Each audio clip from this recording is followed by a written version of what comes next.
好，欢迎您回到新闻大白话的节目现场，我是钱子，介绍这1个小时的来宾。首先是资深媒体人董志森，是钱子好，大家好，以及国际政治专家赖岳乾老师。主持人好，观众朋友大家好。另外是前海军舰长吕礼师。主持人好，各位观众大家好。好，观众朋友，我们来看看现在川普针对美国的常春藤名校下杀这个杀手锏。我们可以看到，包括他要求哈佛补交文件，否则你不准招收国际学生，而且这是72小时之内的通牒啊！你3天之内不给我交出来，你就惨了。那理由是什么呢？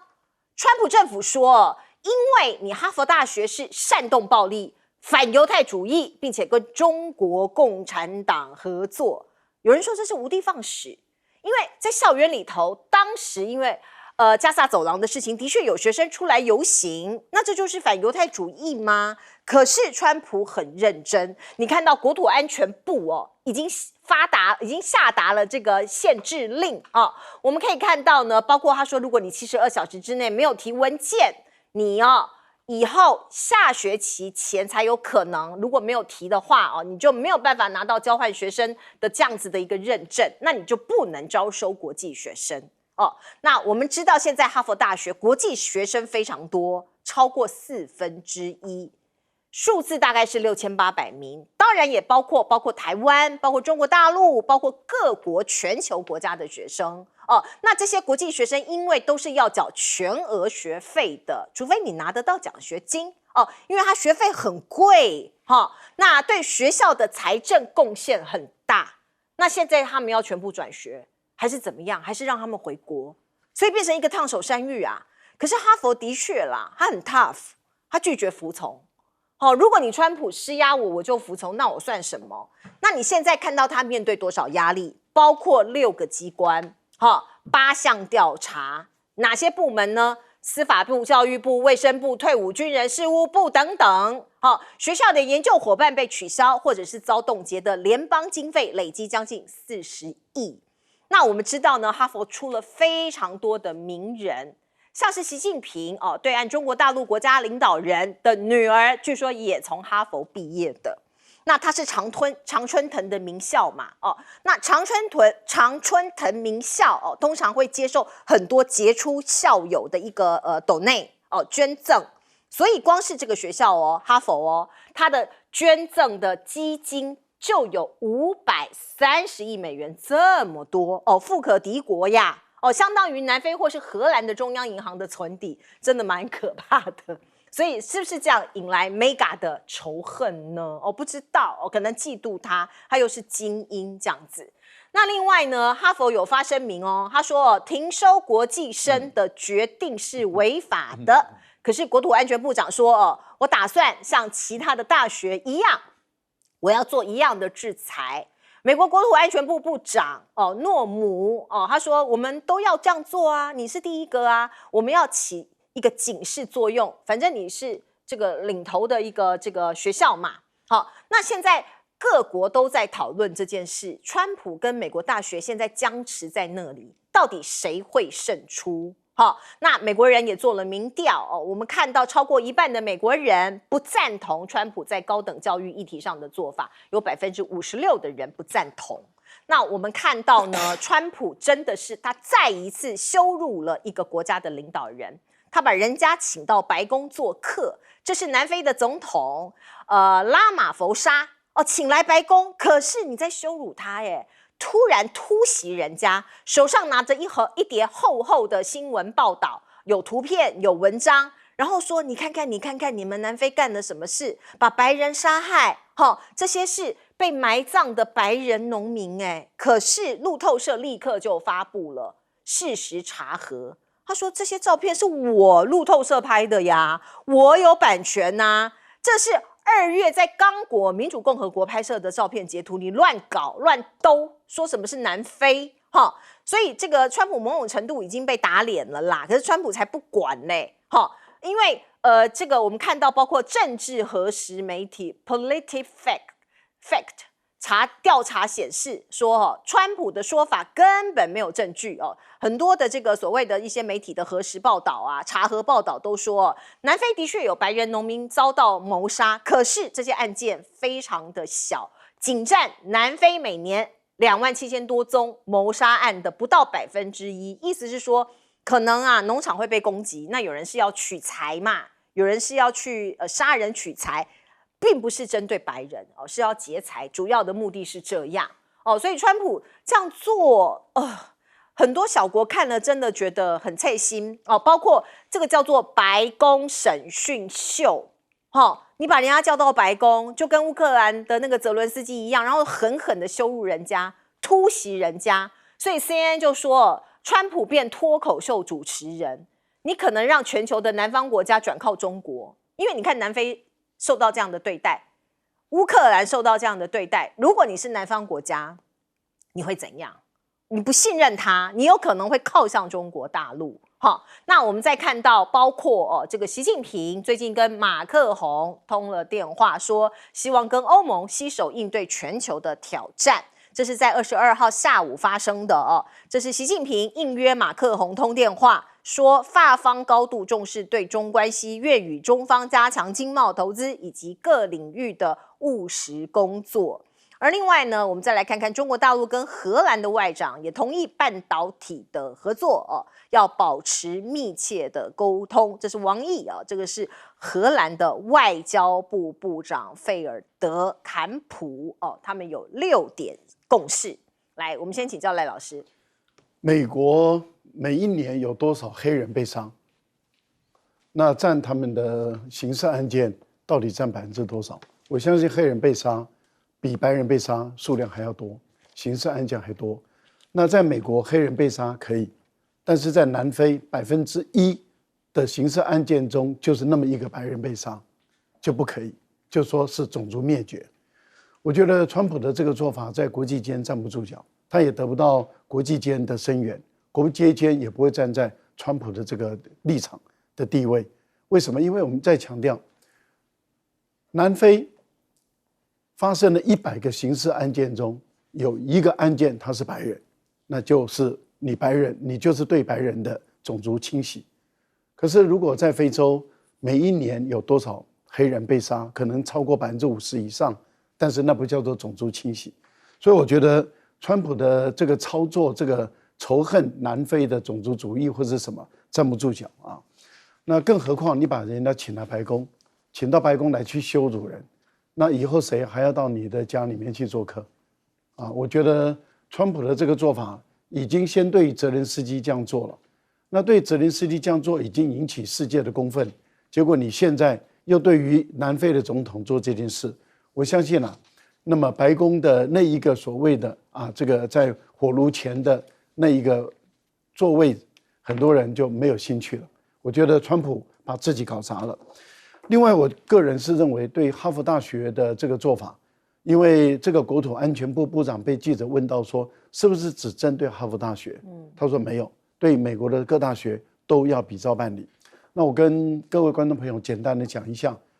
美国国土安全部奉川普之令做什么事？他要哈佛大学72小时内交出过去5年以来在哈佛大学校园内跟校园外，特别是主要是在校园内有因为以色列在对于在巴勒斯坦加沙地区的这个大屠杀案，也就是说以色列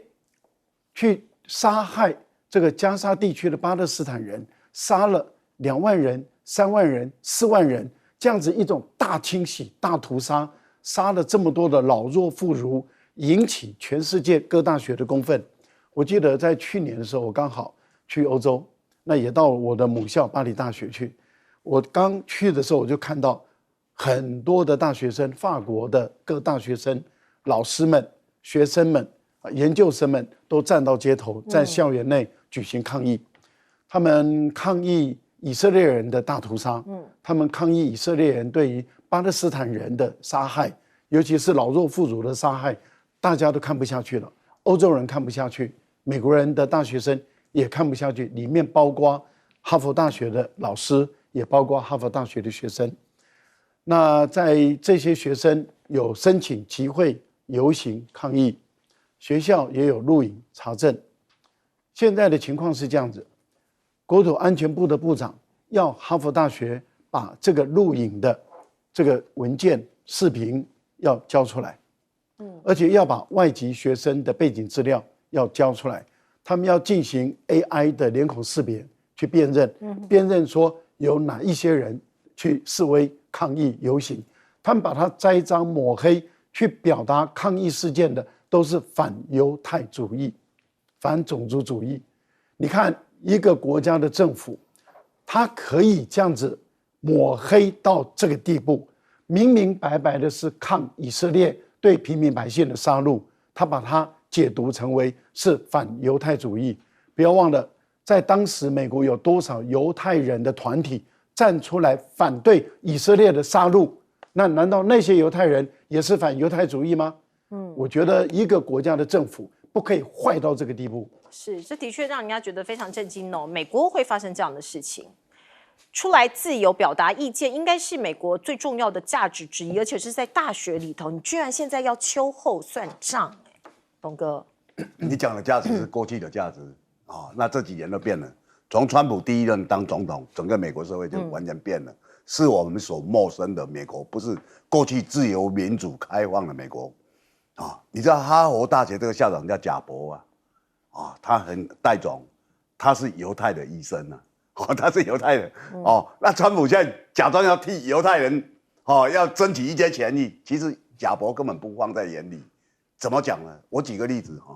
贾博今年5月就前阵子他在一个演讲，这演讲时有个女生很生气走上台去用个金粉撒在他身上，那贾博淡然处之这个女生的诉求是什么？希望哈佛大学医学院把那些活子放掉，有一些实验的动物嘛其实各国都有那贾博就淡然处之他笑一笑，他说他不会做任何动作，他说哈佛大学我要一直维持是一个言论自由蓬勃的一个校园。那川普这样对他他做了什么？他把自己的薪水删掉1/425%我们你看，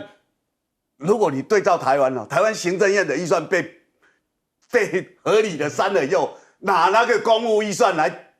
修理所有的地方政府。对，你有看到我们这些官员哪一个人说我被删了，我把我自己薪水做怎么样？没有，他们自己的好处咬住都不放，然后他们用这个去为大罢免添柴火，他去骗老百姓说，你们的钱领不到，都是蓝白把预算给砍了。各位，这个就是政治操作，这个非常卑劣跟下流但是我们可以看到，我讲你看到美国这个传统，其实很多人很在乎的因为美国当初是在对英国的一个反抗，然后才成立的，所以他这个国家过去最主要就是包容，包容就很多人，欧洲很多先进的科学家，他们通通跑到美国来，认为这里是一个最好发展的地方。但是从川普第一任以后，这个就完全改变了。那改变以后，当然大家可以看到，就是说，在整个美国的社会会变成这样，因为他有一个焦虑，就是认为中国大陆要追上来了，所以我们要用各种不择的手段。所以这个不择手段，在川普第一任还有拜登的时候，他们有一些东西很成功。譬如说，你看到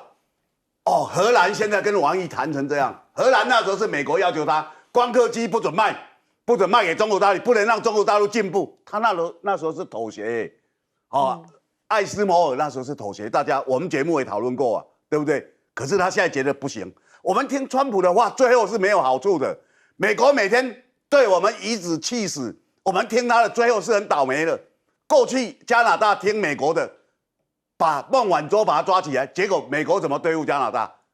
一样嘛，他不会，他敌友不分，所有人他都乱砍嘛。所以你今天看到的情况，就会发现说，川普上任以后，反而是中国大陆一个壮大的机会，因为他慢慢的取代了很多人对过去美国的信任，所以那是一个转变那这个转变在整个大时代来讲，大家会觉得说，惶惶不安，美国是一个让人家不安定的一股力量。那这个对美国人来讲绝对不会有好处的。舰长。曾经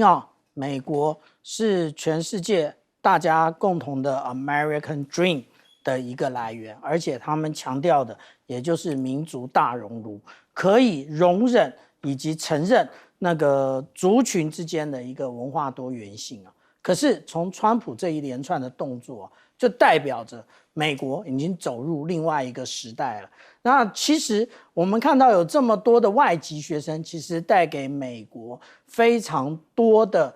我们除了讲文化多元性之外，另外有关于尖端科技的部分，其实很大一部分都是由这些外籍学生所构成。而且川普的这一招啊，透过国土安全部来的这一招，其实蛮阴险的。为什么？因为现在这个5月下旬的时间，正好是美国各大学准备要放寒假的时间，意思就是告诉你这些学生，你如果继续念哈佛你不要求你的哈佛大学把这些资料交出来的话，你这些外籍学生你就不要回家，而且你下学期可能也没有办法注册。那所以在这些众多压力下，其实他就是要逼迫着这个哈佛大学不得不接受这些国土安全部的这些要求啊。那另外呢，我们看到现在美国白宫，刚刚主持人讲说这个是叫做白宫审讯秀，其实它最标准的也就是用现场来扭转你的立场，也就是所有的媒体都在现场，而且这些媒体不是我们想象的以往的这些媒体，它有一部分是所谓的YouTuber， 也就是这些 YouTuber 他才管你什么新闻伦理，他真正在意的也就是他的流量密码，所以他问的问题可能尖酸刻薄，然后你的这些各国元首你必须要这样子面对。所以椭圆形办公室现在已经有这么多人在里面遇到了川普的这一些不友善的对待啊。可是也不只是小国如此，或者是中等国家如此，大国也是一样啊。还记得吗？英国首相施凯尔在里面也遇到了同样的问题啊。他为这个乌克兰辩护，然后川普总统说：“那你们去保护他，你们就为他打仗啊。”然后法国的总统马克宏在里面只分到一个小小的桌角来记录啊。这一些大家都历历在目，所以在川普的这一段2.0的时候，大家都会为这段历史留下各种的印记。美国不再是美国。的确是现在美国包括川普的关税政策让自己人都生气，都不买单。这是来自于美国12个州他们集体诉讼川普，要求暂停川普关税的措施。他们认为这样子其实对美国会带来很大的伤害。那我们看到川普，当然他有请这个辩论的律师，这是来自于川普政府的辩论律师，他就说我们是依照国际紧急经济权利法，这是一个紧急法案啊，这个法律赋予了总统透过谈判达成贸易协定的权利所以呢，现在我们的关税政策是为总统提供所需要的谈判筹码。如果法院你判我们输，把这些相关的关税都撤掉，你会削弱总统在中美贸易谈判以及解决芬太尼危机中的谈判地位。某种程度就是威胁嘛，用爱国主义某种程度来威胁。可是真的这个他们的态度会一直到底吗？包括商务部部长卢特尼克，其实他现在某种程度也同意已经对美国造成冲击了。我们来看看。The Chinese tariffs were brutal, and they changed a lot of things, but they are over. They are over, and you will see all those prices go away. You will see them all go away. The Chinese prices were tough, and that's all going to go away, right? And remember, he put 25% tariffs on China last time, right? And there was no inflation from it. In fact, in 2019, he had the lowest inflation rate that the United States ever had. Chinese tariffs caused pain last month, I agree, and I feel horrible about it, and the president felt horrible about it, but we had to fight the fight. 好，你看到卢特尼克讲的话非常的硬，好像非常的 tough， 可是他就问底下的观众说：“你们有觉得现在呢有涨价吗？有通膨吗？你有感受到关税带来的影响吗？”在场的这些群众很大声的回答说 ：“Yes。” 结果那个气氛就非常的尴尬。那我们来看到，包括这个美国的状况是这样，那中国的状况又是怎么样呢？我们看到美国的副总统范斯之前不是有骂有讥讽中国乡巴佬吗？这几句话中国大陆很多人很生气啊。所以你看，合肥有一家野生动物园，有一只名为大壮的黑帽玄猴它长这样。那因为很不幸他在5月21号因为有疾病就去世了。然后很多网友就说他是神似这个范斯，他说有通知范斯吗？就是民间上当然有各种的不同的情绪需要有一些出口。那另外企业可能真正要找商机跟他们的生机了，包括 Walmart。你看这家企业其实已经被川普不止一次的点名说，你要自己吸收关税啊，你不可以转嫁到消费者身上啊。那沃尔玛他一方面说我们的利润真的很微薄啦，很难承担这个成本压力啦。另外一方面呢，他在中国大陆有布局，他现在布局在天津，华北最大的门市开工了，预计明年就要开幕了。所以你看呢，企业自己都在找出口，都在找出路。那你看到呢，包括美国现在的价格，尤其是运动用品的价格都在涨。Nike 宣布下周开始调涨，150元以上每一双的鞋子价格要调涨10块钱。那外界预计像是艾迪达、普马也可能会进行涨价。所以你说怎么可能大家没感受啊？卢特尼克那样子的问题真的是给供大家都有感受。而有一些这个农业这个当然受到很大的影响。过去我们讲大豆还有一些猪肉，那现在有一个行业也被影响了，像是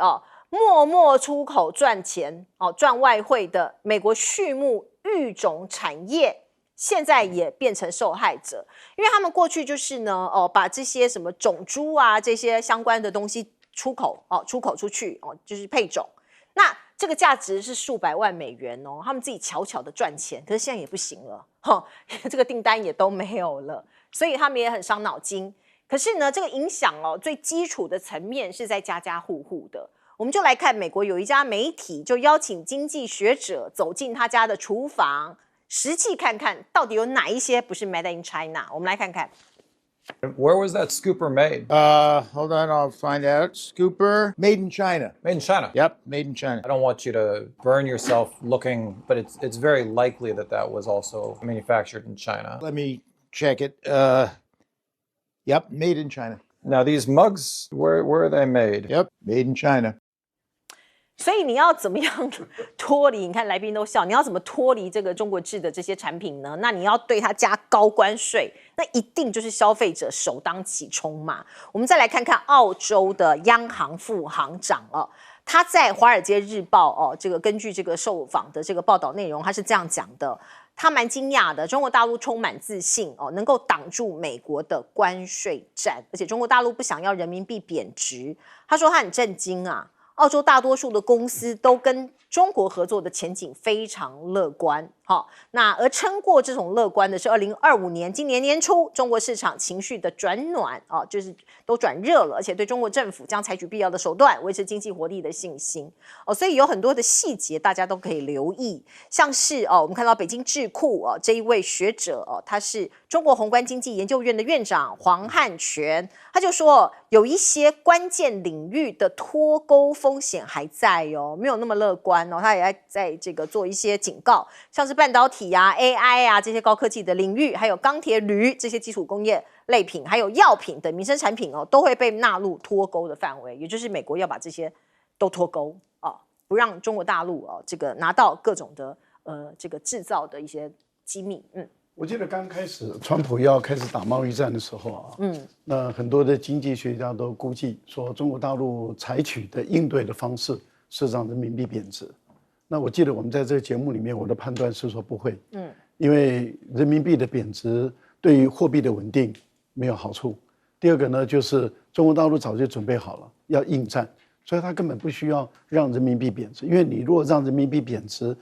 对你的出口好像有利，可是对你的进口并不利。更何况你的出口并不是只有到美国而且何况美国只占你的 GDP 3%而已。然后你的整个国际的贸易现在已经跌到17%了，所以美国已经不是你最大的贸易中，怎么可能你会用人民币的贬值的方法？可是当时哇，在台湾呢也好，在国际上都说，哎呀，人民币一定会贬，结果呢没有啊，人民币对于美元还是维持在那个1美元对7.2上下左右波动。那也就是说，你美国你怎么走，它就是怎么走。那也就是说，它并没有采用大量对美元贬值的方法。这代表什么？代表很多的经济的学家的判断，或是很多股市的这些名嘴的判断，其实都发生错误。那也就是在这段时间看空人民币的，事实上它并没有得到好处嘛。也就是说，它的投资等于是血本无归。我觉得这个就是一种合理的一个判断，也就是说。很多的时候，经济你要考虑到政治在里面因为你不能够纯粹只从以为从货币贬值的角度来看。不过我个人是觉得说，看美国的贸易战跟这个物价有没有波动，我觉得卢克尼克他是公然睁着眼说谎，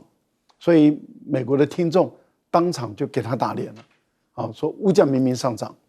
川普第一任的时候就开始打贸易战了，所以。他讲说中国大陆对美国的关税很凶，达到25%。可是他自己本身，我为什么会说他睁眼说谎呢？美国对中国的关税37%，而且不要忘了过去我想观众朋友，您有做这个投资的或者有外汇的，您应该很清楚知道，美元有相当长的一段时间，它的利率是很低的大概1%、2%左右。可是后来因为通货膨胀越来越严重，然后经济衰败越来越严重。联准会看到热钱太多了，整个通货膨胀一直在调高利息，利率在台湾最高调到3.85%年利率。那也就是说，联准会的银行已经到了5%这么高的一个利率了。这代表什么？通货膨胀事实上从川普一直到拜登这5年内已经发生了。那现在联准会为什么在降息降不下来？川普每天在那边骂联准会的鲍威尔，那就是代表他们的评估认为美国的通货膨胀还是很严重，物价还是上涨得很高，一直没有降下来的一个趋势。可是这一位商务部部长可以当着美国人的观众，当着美国人的面公然说谎，睁着眼睛说谎。坦白说，美国的观众当场给他打脸是刚刚好而已。如果按照苏贞昌的名言来讲，刚刚好而已。也就是说，你这个部长，你当着我们的面说谎，我们就告诉你。你说谎，我们的物价明明涨得很高，那为什么美国现在的经济出现了这么大的问题？我觉得川普的经济学家真的是，我觉得尤其是米伦还是哈佛大学的经济学博士，哈佛大学现在正在遭殃。如果他真的是培养出这样的一个学生的话，那我倒觉得这个学校也应该要考虑一下。为什么？因为他是最主张打贸易战、打关税的，而巴菲特是最反对。把关税当成武器来打，但是美国的农业只占它的 GDP 总产值1%，制造业只占不到20%，才10几而已。服务业占80%。你想想看，美国自己的制造业没有办法满足美国的消费者的需要，你一打贸易战，你对全面都打关税。所有的商品进入你美国的制造业没办法满足了以后，物价是不是上涨？没错，这个最简单的道理我们都懂，他们怎么不懂嘞？来，请教董哥。其实大家看美国这段时间他所作所为，为什么不得人心到这种地步？过去川普第一任的时候，他把几个国家联合起来，号称5眼联盟，加拿大、澳洲纽西兰、英国，还有他自己，大家可以看到这大不列颠的联盟啊。那你现在在看。被他报复，第一个被他打了就是加拿大，对不对？大家看的就是那样。他跟加拿大、墨西哥还在他第一任其实还签了自由贸易协定，结果他自己违反这个自由贸易协定，没错，就是够言而无信，你已经不晓得怎么去跟他做一个交流或沟通或对谈，因为你签了字，他现在说好，过一阵子他自己不认账，这个就完全没有那种可以信任感了。那你像澳洲那时候陪美国打中国大陆最厉害是莫里森前总理，对不对？结果弄到自己那些矿产啦、木材啦、水产啦，什么都进不了中国大陆。大家看，那后来呢？我们看艾班尼克他现在改变了，现在很多东西对澳洲的农民或者产业来讲，就是一个很大的不一样嘛。你无缘无故一定要用政治的东西去对抗，做什么呢？因为中国大陆它是一个民族主义比较强的，因为他们过去被列强欺负嘛，所以这个是普遍在中国大陆的人心里面。那你用这样的态度来对付我们是没办法接受，何况他的领导人，所以这个其实是很容易揣摩到的一个心态。那我觉得川普认为说别人都在占美国便宜，用了这个方式他等于说让全世界联合来对付他。那这个跟晚清时代慈禧太后有而不一样，一个老太太宣布跟世界宣战，这个最后就是8国联军嘛。那当然美国认为说我很强，我可以怎么样？但是你对人家的那种信任感没有以后就很难看了。大家看川普说我上任俄乌战争就结束，然后到前几天他跟普丁要通话的时候，通话之前他的副总统怎么讲？对外讲这不是我们的战争啊，他现在要把它丢掉，然后叫新的教宗说你来协调吧，我们美国不要介入了。那你讲一堆大话，弄到最后什么事情都做不成。所以你今天看到了，我们看到一个帝国它的等于说它的没落其实完全由老百姓自己投票选出来一个这样的人。对，那这个情况跟台湾是有点像有点自作自受的感觉。对，来，舰长。G7 的财长以及中央银行的这个会议才刚刚结束。这个会议中暴露一件事情，也就是美国想要透过这个联合威慑的方式来对中国大陆联合的征税。可是问题来了，你当初搞这个对等关税，你只有对付中国大陆吗？不，全世界大家通通都遭殃。所以大家都非常清楚谁是敌人，谁是朋友。现在谁要跟你美国站在一起呢？你都说要跟中国大陆课税，问题来了，也就是中国大陆根本就是世界的工厂，也是世界的市场，没有一个国家想要开罪于中国大陆。我们想一想，那个当初这个澳大利亚的莫里森，他是如何应对中国大陆的？所以那个矿砂也卖不过去，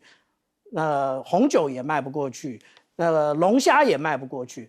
然后澳大利亚的名声就非常烂了。结果现在换了艾班尼斯，他是不是又连任了呢？为什么？真正最重要的是民生，是经济啊！结果你们都在搞政治，一点用都没有。至于说有关于沃尔玛的部分川普说要沃尔玛把他的这个有关于关税附加费的部分吞下去，因为他说沃尔玛的最近几年的这一个获利率其实是比较好的。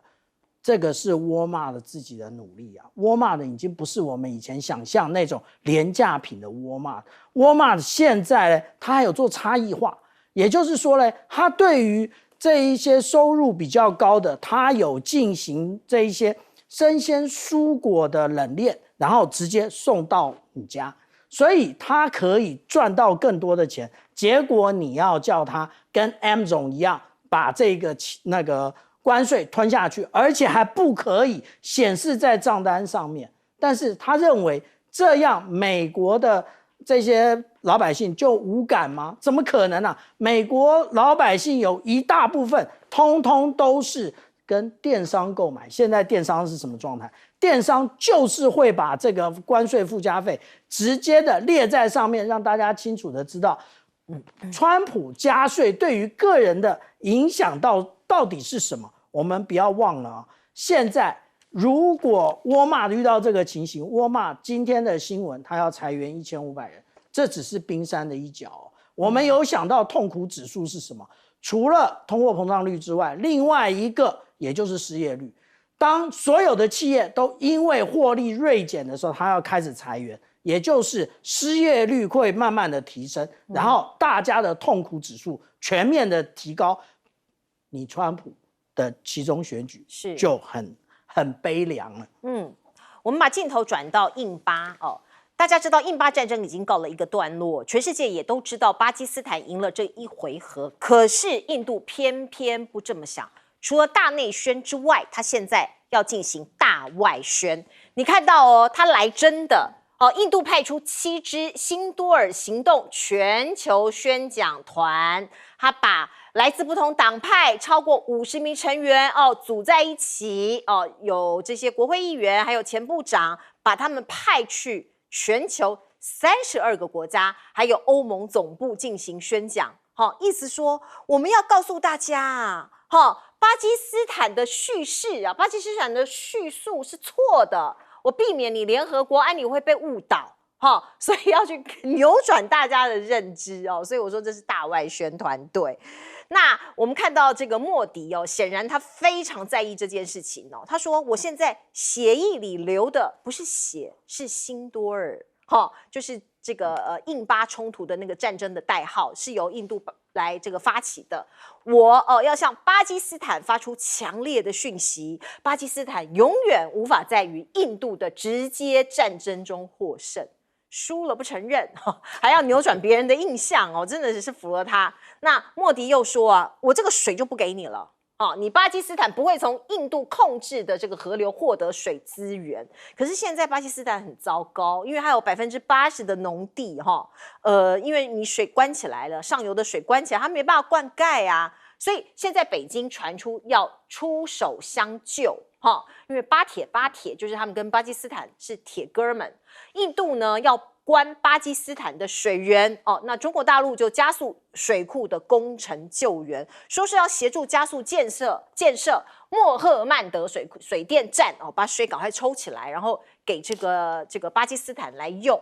那我们来看看呢，包括2个国家是不是有可能在一些长久的冲突中可以谈出一个结果呢？我们看到巴基斯坦总理就说，沙烏地阿拉伯可以成为巴印会谈的中立场所那希望能够用谈判来取代这些纷争。那我们也知道，在这一场巴印这个印度跟巴基斯坦的空战里这一架飞机歼10C1大出风头。很多军武专家、很多国家的这个所谓的国防部相关人员都在研究。那刚好这一次他在马来西亚的这个兰卡威有一个航空展那中国大陆也派出了这架飞机来参展，那获得了东协、中东、南美等发展中国家的关注。那我们也可以看到，包括巴西、阿联酋这些国家还对隐形战机，也就是歼35的外贸版 FC-31表现出浓厚的兴趣。那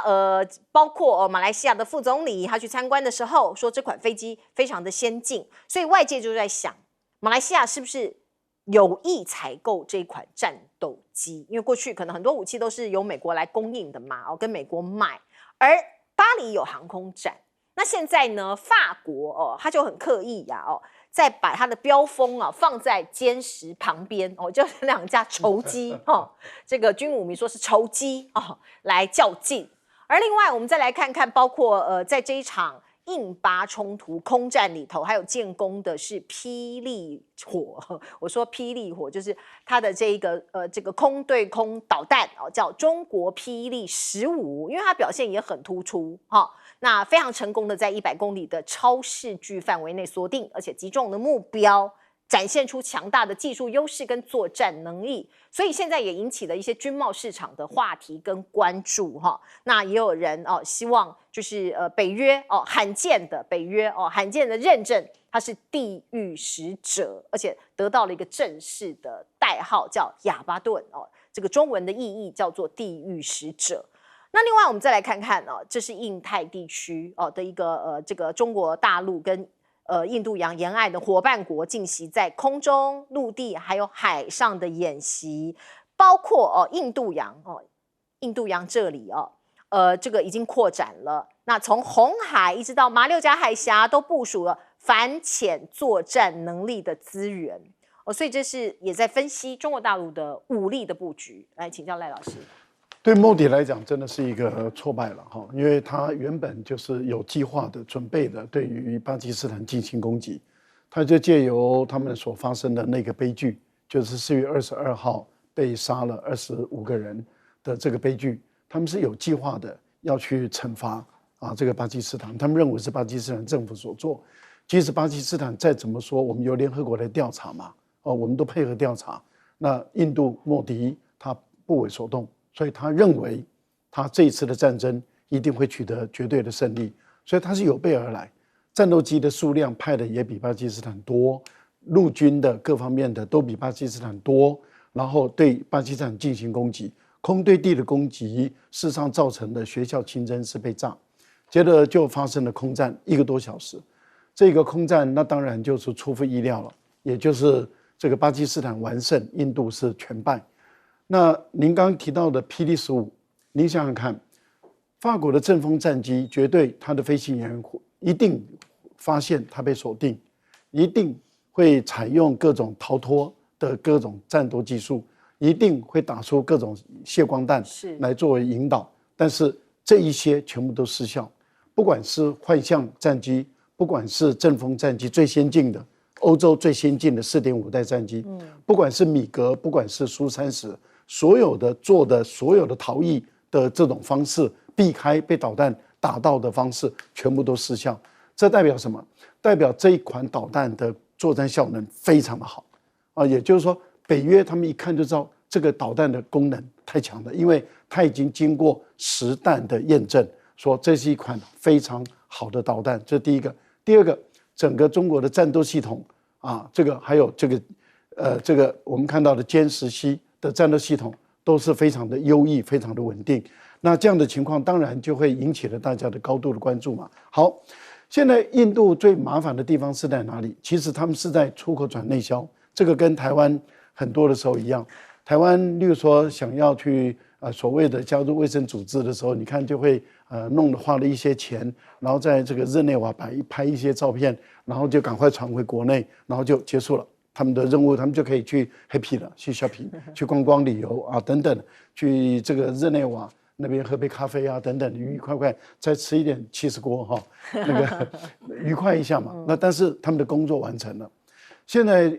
那个莫迪就是要搞这个出口转内销。所以派了他们的所谓的资深的国会议员到海外去做宣讲，宣讲说不是啦，不是啦，联合国是错的啦，美国是错的，这个我们的战机没有被打下来啦，是巴基斯坦的战机被我们打下来了，中国的这个导弹系统不行啦，防空系统不行，雷达不行啦，他们的任务是在传达这个。可是有人会信吗？没有关系，那不在乎。拍下来重要，就是录影指录，就是我有去，他有到这个国家，然后有去宣讲，有宣讲，然后再拍下来，然后给国内的人看，送回去。所以你看，我们在海外宣讲去了，跟我们台湾一样啊，就是到日内瓦就拉个布条，好多外国人都声援我们了。那是找一堆人演完了以后，就拍完送回国内，他们就可以开始度假了。我想这些国会议员也大概是做这样的一个动作。但是我觉得自嗨就好嘛，那反正你开心就好，那有样学样，到底是我们学他们的还是他们学我们，而不是我们啊，是民进党他们啊。可怜的是国内的这些民众根本就被蒙在鼓里，就是一直被骗。对啊，一直被骗。来，我们先进一下广告。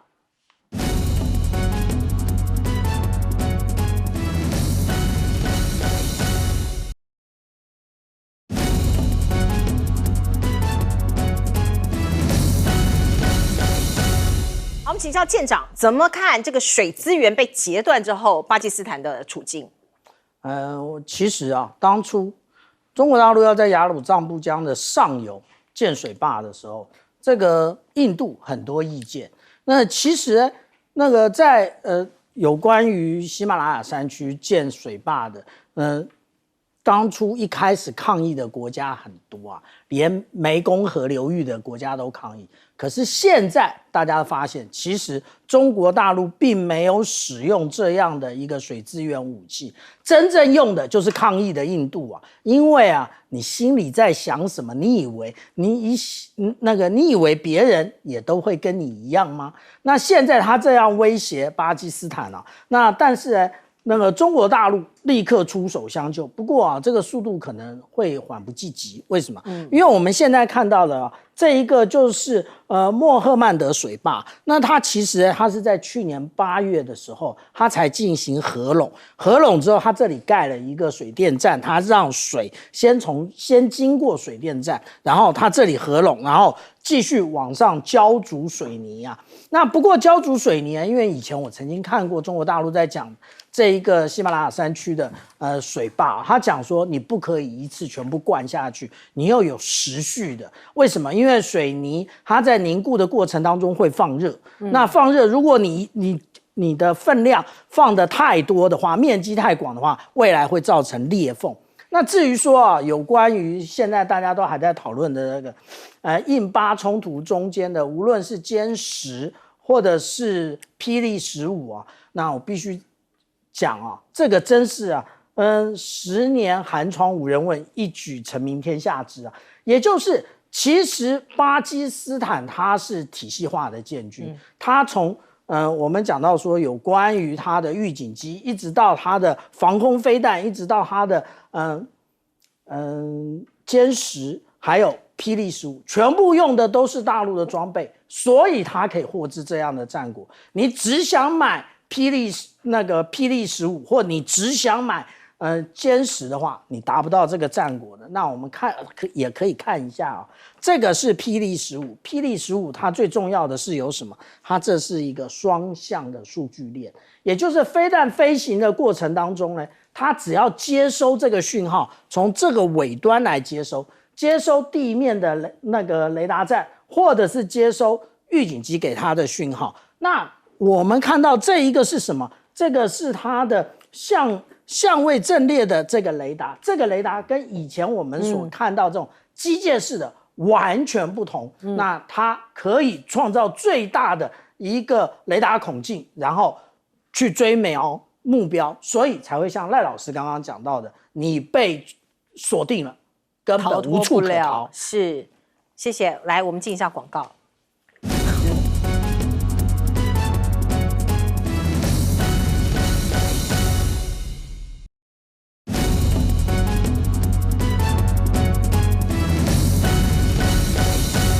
好，我们最后请教董哥，怎么看印度？其实印度，因为我们知道过去全世界那种武器的军事力量的排名